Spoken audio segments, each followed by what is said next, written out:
Assalamualaikum warahmatullahi wabarakatuh. Berjumpa lagi dengan saya Didik Kurniawan di video materi video pembelajaran untuk mata kuliah akuntansi biaya. Pada kesempatan kali ini kita akan membahas salah satu topik yang berjudul Differential Cost Analysis. Loh, bukannya materi ini sudah kita bahas di pertemuan-pertemuan sebelumnya atau video-video yang sebelumnya? Jawabannya sudah. Kita bisa melihat kembali konsep dan implementasi materi terkait dengan differential cost analysis ini di video di YouTube yang judulnya adalah differential cost analysis. Yang akan kita bahas pada kesempatan kali ini relate dengan yang DCA part kedua, namanya implementasi DCA. Kita bisa scan QR code ini, nanti kita akan diarahkan ke video materi pembelajaran untuk differential cost analysis. Nah, lalu yang berbeda apa kalau begitu antara pembahasan yang sudah dibahas di video sebelumnya dengan yang akan kita bahas kali ini? Jawabannya adalah begini. Kadang kita itu merasa kesulitan ketika kita membahas tentang differential cost analysis. Kita tahu bahwa differential cost analysis ini macam ragam kasus yang bisa di-solving, yang bisa di-solve gitu ya, dengan menggunakan konsep DCA ini beragam banget. Ada yang namanya make or buy, ada yang namanya keputusan untuk apakah satu plant tertentu atau pabrik tertentu itu harus dipertahankan atau di shutdown. Ada juga nanti kalau case ada special order dan lain-lainnya lagi. Jadi kasusnya ini sangat beragam. Nah, kemudian pertanyaan yang sering muncul adalah, Pak, terus gimana sih caranya kita menerapkan atau menerapkan konsep DCA? Konsep DCA itu ada relevant cost, ada opportunity cost, ada avoidable unavoidable cost kan gitu ya. Terus bagaimana sih cara kita menerapkan itu dengan presisi, dengan tepat? Kok saya jadi bingung, saya jadi mumet kan gitu. Nah, berbekal dari situ maka kita pada video materi ini akan mendiskusikan gimana sih kalau differential cost analysis ini nggak usah rumit-rumit, nggak usah ribet-ribet, nggak perlu pakai konsep DCA gitu ya. Jadi nggak usah pusing-pusing. Gimana kalau konsep soal DCA ini kita kesampingkan dulu. Kita akan kerjakan soal dengan menggunakan common sense atau logika sederhana, logika biasa saja, nggak perlu tahu mendetail, nggak perlu tahu secara rinci mengenai konsep DCA. Oke ya, kita mulai. Ada satu soal yang sudah dibahas di video materi sebelumnya, yang ini judulnya Differential Cost Analysis di part 2 implementasi DCA. Soalnya diambil dari bukunya Pak Carter untuk exercise 21-4 make or buy. Namun akan kita tinjau dulu pembahasannya kalau menggunakan konsep DCA seperti apa, dan nanti akan kita bandingkan atau kita compare kalau kita menggunakan logic biasa, logic sederhana, common sense saja, nggak perlu menggunakan konsep differential cost analysis. Nah, caranya gimana? Oke ya. Pertama kita pahami dulu soalnya, kita refresh lagi soalnya seperti apa. Ini isu yang akan dibahas di sini adalah terkait dengan make or buy. Huntington Products manufactures 10,000 units of part M1 annually for use in its production. Jadi ada perusahaan namanya Huntington, dia itu membuat 10.000 unit produknya namanya adalah part M1 katanya. The following costs are reported as follows. Jadi ini ada komponen-komponen biaya, dan kalau kita lihat konstruksinya di sini ini adalah biaya produksi ya. Karena terdiri dari DM, DL dan FOH. Ini adalah biaya-biaya yang dilaporkan sehubungan dengan proses memproduksi atau membuat part M1. Jumlahnya berapa? Jumlahnya ada 10.000 unit. Jadi DM-nya, direct materialnya totalnya, ini total berarti ya. Direct material totalnya 20.000 yang dikonsumsi, direct labor-nya 55.000, VFOH atau variable FOH, saya singkat menjadi VFOH atau VFOH ya. Ini totalnya 45.000 dan fixed FOH atau FFOH ada 70.000 sehingga total manufacturing cost-nya adalah 190.000 dolar. Lalu cerita berikutnya adalah Lufkin Company has offered to sell Huntington 10,000 units of part M1 annually for $18 per unit. Jadi ada perusahaan lain gitu ya, dia bilang kepada Huntington, Huntington, ini daripada kamu capek-capek ngebuat barang produk M1, ini kamu beli aja dari saya 10.000 unit, harganya murah kok. Berapa harganya? $18 per unit, kata si Lufkin. Nah, kalau kita bandingkan di sini, perhatikan, ini kalau si Huntington membuat sendiri, maka dia akan mengeluarkan total biaya produksi 190.000. Sementara ini kok ditawari Lufkin harga per unitnya $18 cuma. Berarti kan kalau sekilas kita lihat di sini, oh ini tawaran dari si Lufkin ini sangat menggiurkan sekali. Kenapa? Karena lebih murah. Loh, kok bisa lebih murah? Ya iya, kalau dia ngebuat sendiri kan berarti harga per unitnya adalah, bukan harga per unit, cost per unitnya atau biaya produksi per unitnya adalah 190.000, kita bagi 10.000 sama dengan $19. Loh, kalau buat sendiri biayanya $19 loh, ini beli lebih murah loh, $18, katanya begitu ya. Nah, tapi keputusannya tidak sesimpel itu, tidak sesederhana itu, cuman kita lihat dari perbandingan antara 19 dan 18.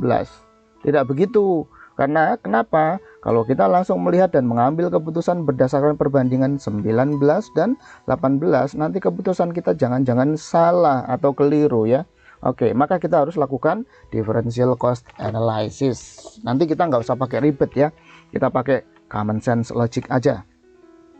Lalu, if Huntington accepts the offer, some of the facilities presently used to manufacture part M1 could be rented to a third party at an annual rental of $15,000.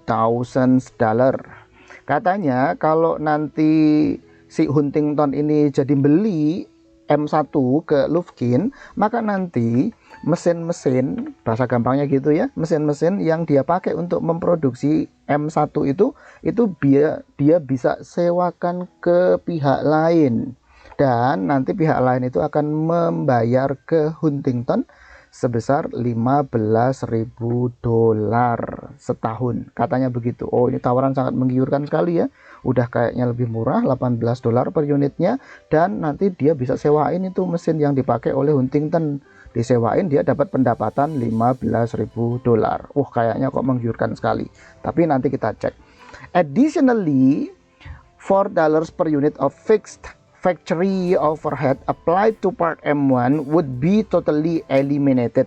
Lalu berikutnya, tapi ada hal yang lain ini, informasi yang lain, katanya $4 per unit untuk fix FOH, atau dengan kata lain $40.000, 4 dikalikan 10.000, $40.000 dari total $70.000 ini, katanya itu nanti would be eliminated, bisa dihilangin kok, katanya gitu kalau beli barang dari Lufkin.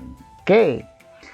Requirementnya adalah should Huntington accept Lufkin's offer, explain. Oke. Nah, ini keputusannya jelas, nanti yang diminta kita untuk mengerjakan adalah keputusannya gimana, apakah si Huntington ini harus menerima tawarannya Lufkin ataukah rejected atau menolak tawarannya Lufkin. Oke, paham ya sampai di sini ya. Nah, sebelum kita melangkah lebih jauh lagi, coba kita lihat di sini. Tadi yang harus kita perhatikan adalah kata-kata atau komponen biaya untuk fix FOH. Tadi di sini fix FOH totalnya adalah 70.000 kan gitu ya. Fix FOH totalnya 70.000, dan kemudian ada keterangan ini bahwasannya $4 per unitnya ini, $4 per unit FOH-nya ini would be totally eliminated. Kalau would be totally eliminated ini maksudnya adalah apabila si Huntington ini jadi membeli part M1 dari Lufkin, maka ini sebesar 40.000 ini artinya bisa dihilangkan, nggak jadi muncul itu si fix FOH. Atau dengan kata lain, istilahnya di sini saya ganti menjadi yang 40.000 ini could be eliminated, atau dapat dihilangkan. Kalau dia dapat dihilangkan artinya apa? What is the meaning could be eliminated? Fix FOH-nya itu Maksudnya adalah bahwa nanti yang 40.000 ini artinya akan menjadi avoidable fixed FOH. Apa Pak maksud avoidable fixed FOH? Maksudnya adalah kalau perusahaan itu atau kalau si Huntington ini ya, si Huntington ini kemudian nggak berproduksi, nggak jadi ngebuat part M1, maka 40.000-nya ini dapat dihilangkan. Dapat dihilangkan tuh ya udah nggak usah keluar gitu. Tapi kalau dia berproduksi membuat part M1, maka Huntington ini nanti akan mengeluarkan fixed FOH sebesar 40.000. Sehingga di sini terminologinya saya ganti ya, bahwa 40.000 out of 70.000 ini yang merupakan fixed FOH ini bersifat avoidable. Dapat dihindari. Ya, dapat dihindari. Kenapa? Kalau dia nggak berproduksi ya dia akan terhindar dari 40.000 yang merupakan fixed FOH ini. Nah, totalnya tadi kan 70.000. Berarti sisanya yang 30.000 atau $3 per unit, yaitu 30.000 dibagi 10.000, ini nanti pasti akan bersifat unavoidable. Artinya cannot be eliminated. Apakah si Huntington itu akan membuat produk M1 ataukah dia tidak membuat produk M1, maka yang namanya fixed FOH sebesar 30.000 ini unavoidable, tetap muncul, tetap ada, cannot be eliminated. Loh Pak, berarti ini kalau nanti dia si Huntington ini menerima tawaran Lufkin untuk membeli part M1, 30.000-nya tetap muncul dong Pak? Yes, betul sekali. Beda dengan yang 40.000 ya. Jadi itu perbedaannya ya. Jadi saya ulang, kalau yang avoidable ini, yang 40.000 ini nanti kalau dia beli dari Lufkin, si Huntington, maka dia nggak akan muncul biaya ini. Sementara yang 30.000 ini unavoidable, dia mau belikah M1 dari Lufkin ataukah dia memproduce sendiri si Huntington ini, maka 30.000 FOH-nya ini tetap muncul. Konsekuensinya apa Pak? Kan gitu ya.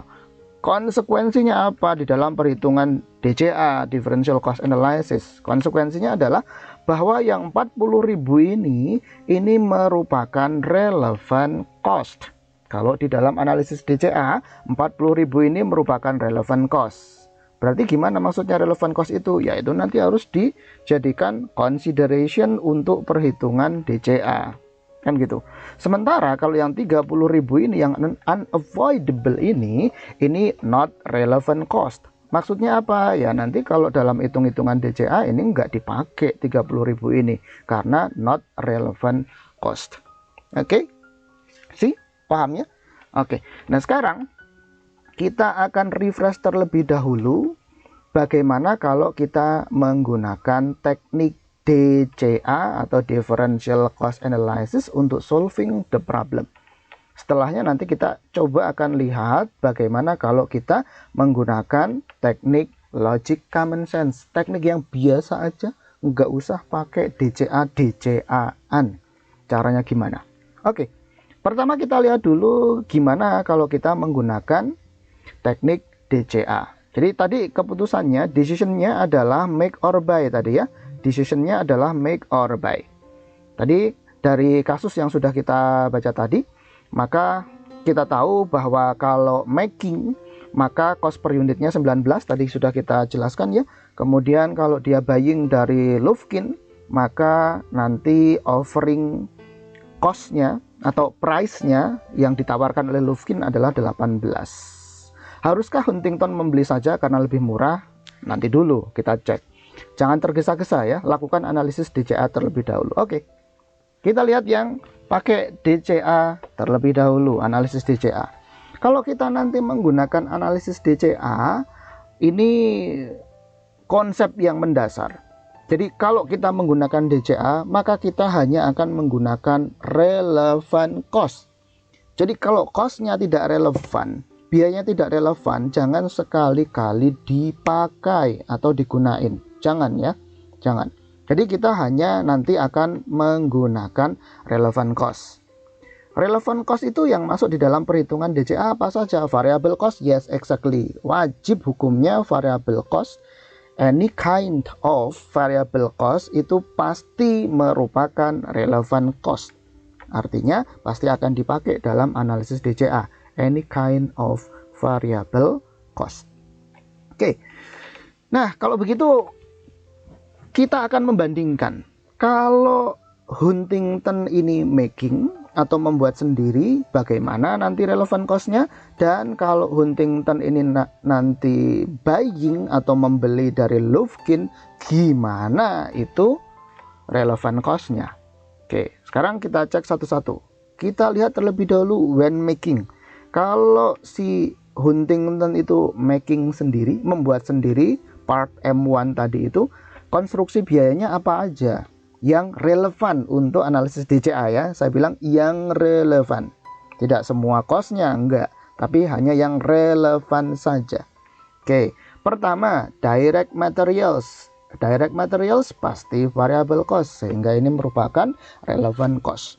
Tadi totalnya 20.000. Kita tinggal lihat aja dari sini 20.000 ya. Kita tinggal salin aja. Direct materialsnya 20.000. Bagaimana dengan direct labors-nya? Direct labors ingat itu juga merupakan variable cost. Berapa totalnya untuk memproduce 10.000 unit part M1? 55.000. Kita tuliskan di sini 55.000. Lalu berikutnya variable FOH. VFOH. Ini juga pasti variable cost. Wong sini sudah ada kata-katanya V, variable kan gitu. Ini pasti variable cost. Variable cost masuk juga sebagai relevant cost. Oke. Nah, berapa VFOH-nya? Tadi ada 45.000 ini ya. Untuk memproduksi 10.000 unit part M1, ternyata VFOH-nya adalah 45.000. Nah, bagaimana dengan fixed FOH-nya? FFOH-nya. FFOH, fixed cost, itu bukan relevant cost. Fixed cost, any kind of fixed cost, biasanya ya, saya tidak bisa bilang bahwasanya semua 100% fixed cost itu not relevant cost. Saya tidak bilang begitu, tapi umumnya sebagian besar fixed FOH itu not relevant cost. Nah, dalam konteks ini ya, dalam konteks soal Huntington ini, make or buy ini FFOH-nya ini bukan merupakan relevant cost atau not relevant cost. Kenapa ini bukan relevant cost? Ini sudah saya jelaskan panjang lebar di video materi sebelumnya. Tinggal dilihat lagi, dibuka lagi di video materi yang ini. Ya, di video materi yang ini. Oke, tidak perlu saya jelaskan panjang lebar terkait dengan mengapa fixed FOH itu not relevant cost. Oke. Lalu ini berarti seluruh biaya produksi, ya, seluruh biaya produksi terkait dengan ketika si Huntington ini making sudah kita masukkan di semua di sini. Loh Pak, masih ada lagi enggak considerable cost yang nanti merupakan relevant cost dan harus kita perhitungan? Jawabannya, oh masih, ternyata masih ada lagi. Loh kok bisa masih ada lagi? Nah, keterangan yang di paragraf yang kedua yang di sini, ini kita harus cermati dan harus kita akomodasi dalam perhitungan relevant cost-nya. Oke, coba kita lihat ya. Coba kita lihat. Tadi ada keterangan bahwasanya kalau si Huntington ini jadi beli dari Lufkin, maka dia akan mendapatkan annual rental revenue sebesar 15.000, kan gitu katanya. Mesinnya tadi dia bisa sewakan ke pihak ketiga atau pihak lain. Kemudian pihak ketiga atau pihak lain itu akan membayar sewa mesinnya $15.000 per tahun. Katanya kan begitu. Nah, seandainya saja, itu kan kalau terjadi ya, terjadi kalau si Huntington itu membeli part M1 dari Lufkin.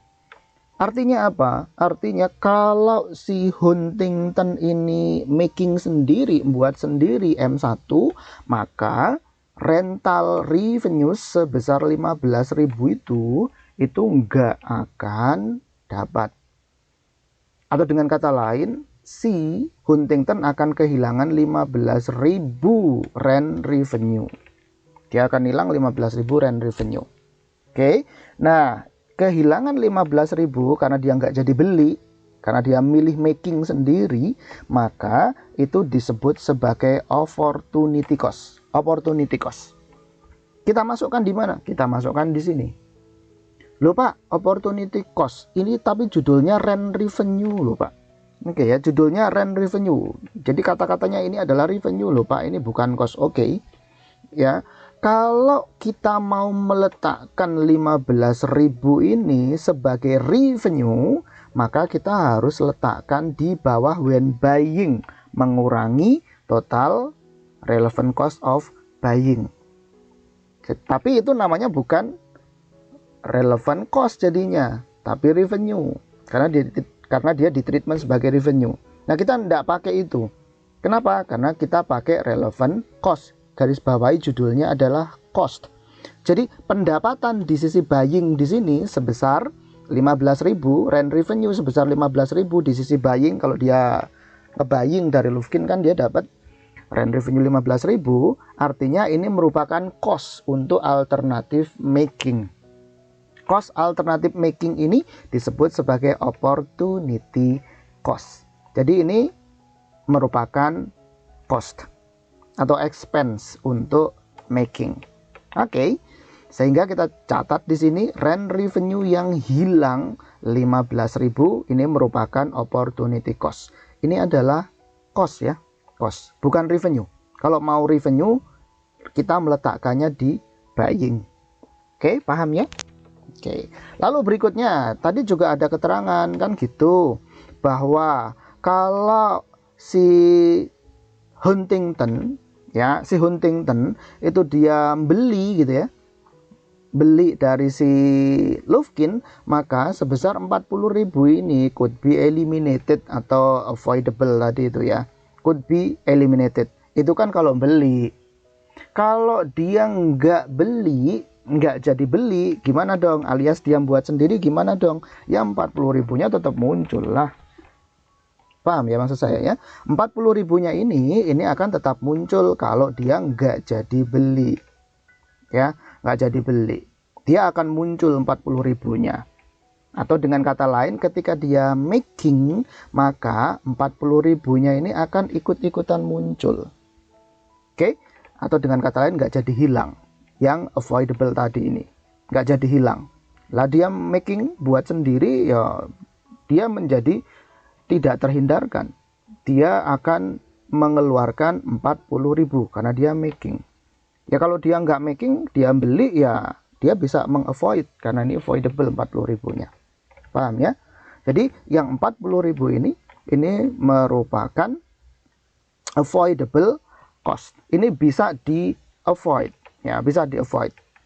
Jadi kalau dia nggak jadi membuat sendiri atau dia akan beli, maka ini biaya sebesar 40.000 ini bisa di avoid atau dengan kata lain bisa dihilangkan atau dihindari. Tapi kalau dia making sendiri maka ya nggak jadi hilang lah, sehingga ini merupakan tetap berdiri sebagai sebuah biaya atau cost. Kita tuliskan di sini 40.000 avoidable cost. Nah ini saya ganti dulu, ini bukan UAC berarti ini AC ya. Ini merupakan avoidable cost ya, nggak jadi hilang. Sehingga kalau kita total ke bawah ke sini, maka total relevant cost kalau si Huntington itu making adalah 175.000.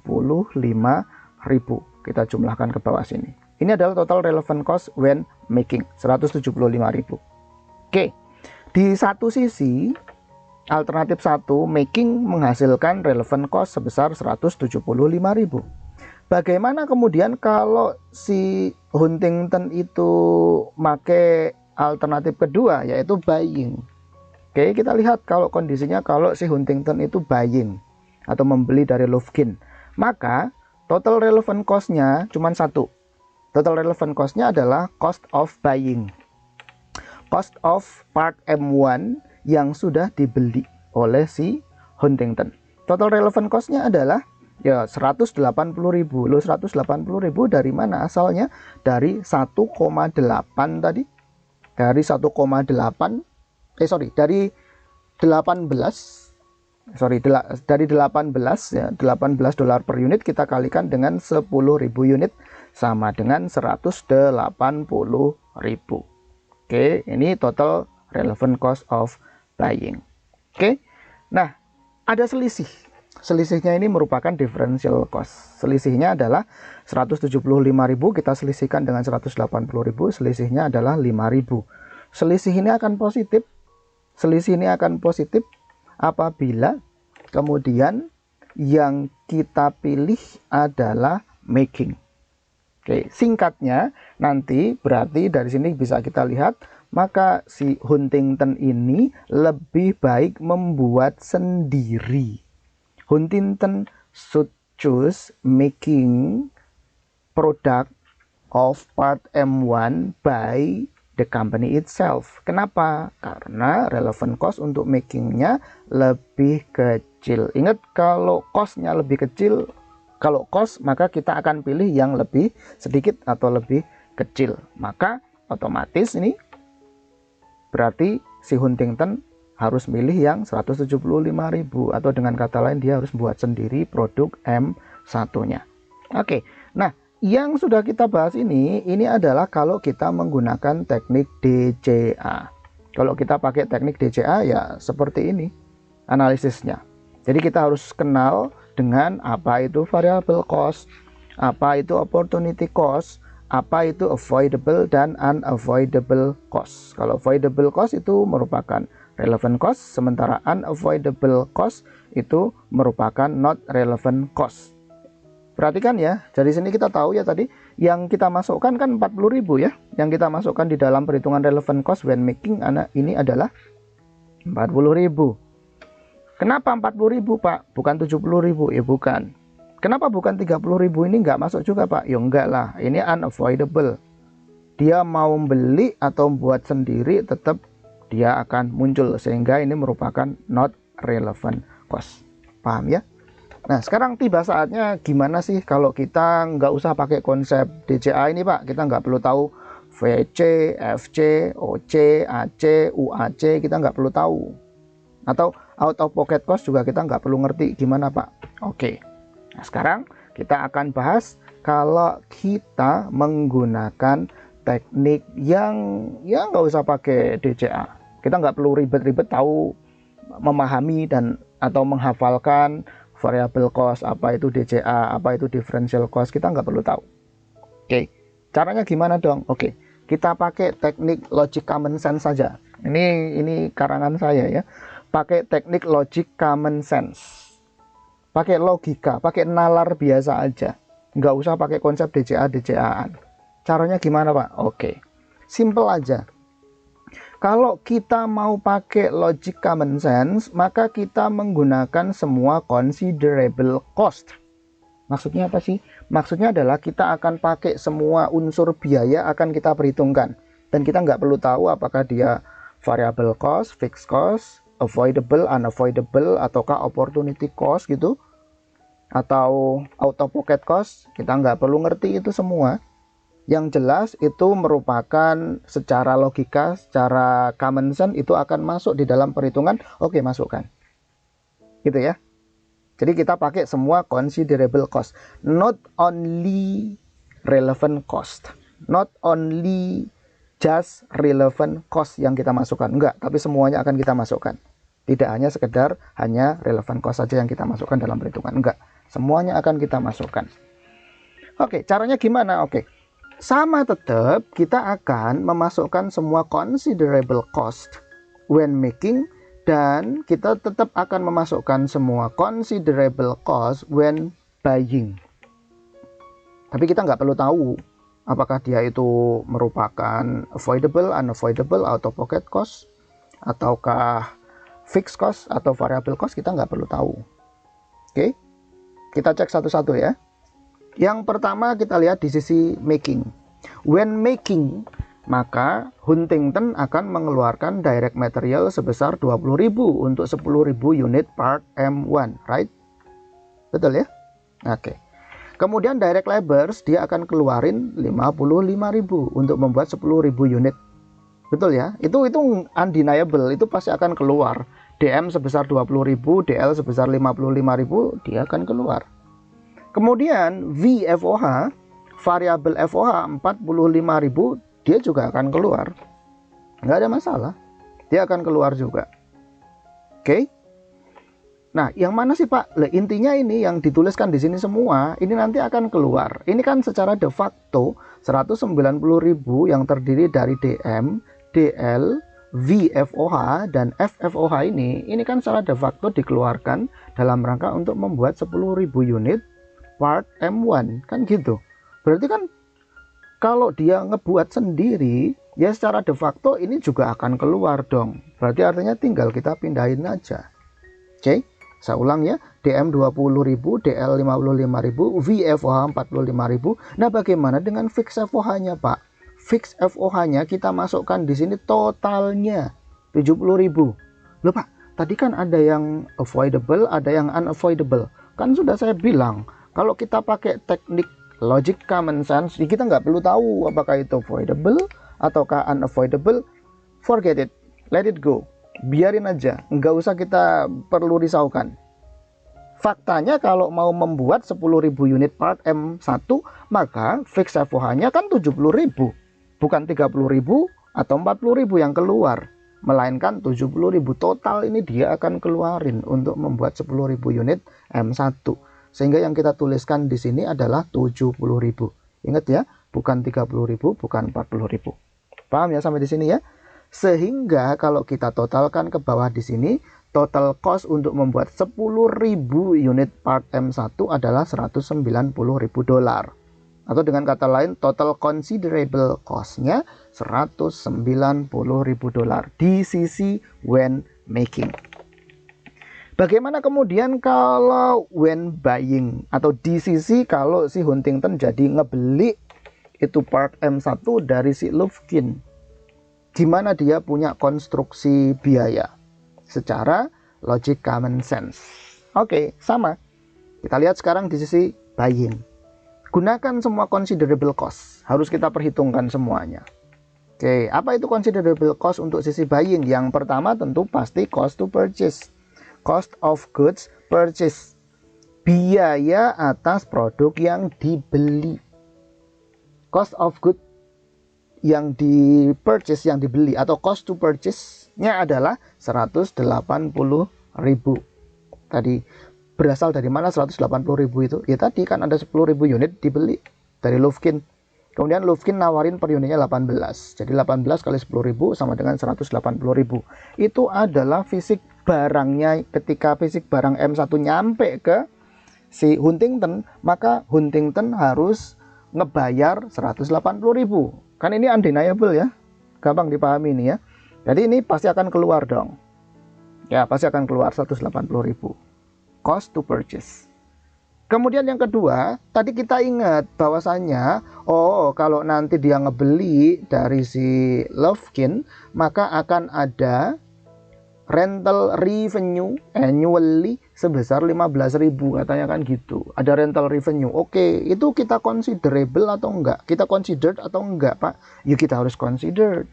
Kita harus pertimbangkan. Kita harus masukkan dalam kita menggunakan teknik logic common sense ini. Harus dipertimbangkan ya, Pak, harus. Ya, oke. Kita catat di sini revenues from rental. Revenue from rental berapa? Tadi katanya 15.000. Oke, 15.000 ya, 15.000. Tapi lihat di sini hati-hati. Hati-hati kita memasukkannya di sini. Oke, ini kata-katanya adalah revenue from rental atau rent revenue 15.000. Sementara di atasnya tadi cost to purchase, berarti 180.000 ini merupakan cost loh ya. Ini merupakan cost nih 180.000. Sementara 15.000 ini merupakan revenue. Jadi tandanya harus diganti. 180.000 ini cost positif, 15.000 ini revenue, berarti mengurangi cost. Sehingga saya tuliskan di sini negatif atau minus 15.000 karena ini bukan cost, ini adalah revenue. Paham ya sampai di sini ya? Oke, harus dipertimbangkan dong Pak, harus. Lalu yang terakhir, tadi juga kita dapat info bahwa dari total 70.000 ini 40.000-nya avoidable, could be eliminated, sementara 30.000-nya unavoidable, cannot be eliminated. Mau dia ngebeli, mau dia buat sendiri, tetap aja 30.000-nya ini harus dibayarkan atau dikeluarkan oleh si Huntington. Jadi itu perlu dikonsider atau enggak Pak ketika kita membahas sisi when buying? Jawabannya, oh harus kita consider. Ya, harus kita consider. Kita tuliskan di sini FOH that cannot be eliminated. FOH yang sifatnya unavoidable. 30.000. Loh Pak, kenapa ya Pak? Logikanya gimana sih? Kok ini kita masukkan sebagai considerable cost untuk sisi when buying? Lah iya, ini kita masukkan. Logikanya begini.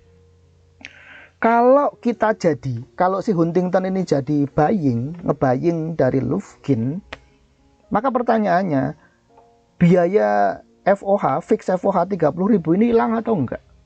Jawabannya adalah tetap muncul dong Pak. Kan ini unavoidable. Iya. Tetap muncul kan?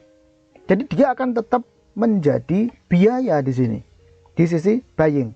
Jadi when making ini kita silang, nggak kita pilih. Ketika making kita kita silang, nggak kita pilih, alias kita akan memilih buying, maka yang 30.000 part of $70,000 ini tetap akan muncul. Yang 40.000-nya karena dia avoidable, ya hilang lah, nggak muncul. Maka yang 30.000 ini ketika kita membahas sisi buying, dia akan muncul dong. Jangan dihilangkan juga. Enggak, dia akan muncul tetap. Ini merupakan considerable cost di sisi buying. Oke, paham ya?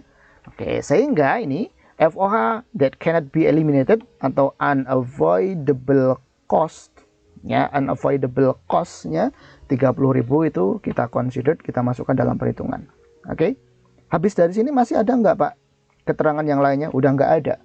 Kan tadi kan ini perhatikan ya, ini adalah cost-nya, cost of purchase dari Lufkin 18 kali 10.000 di sisi when buying gitu ya.